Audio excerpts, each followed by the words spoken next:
Patvariuose darau šalpusniai. Kada nors visi mano draugai numirs.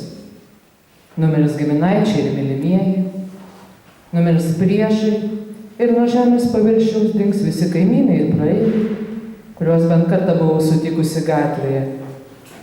Numirs klasiokai, grupiokai, mokytojai, dėstytojai, bendradarbiai ir jūs.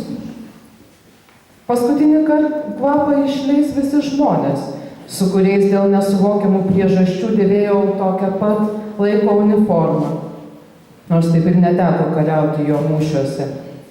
Numirs paukščiai, kurie anksčiau skraidė virš mano aukštai iškeltos galvos.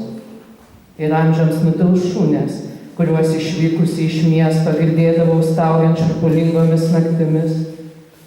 Patvariuose darau šalpusniai. Ant pavėsinių ilsėsis nuvargusios vynuogės, bet niekas daugiau nevadins manęs vardu, o ir manęs pačios jau nebus.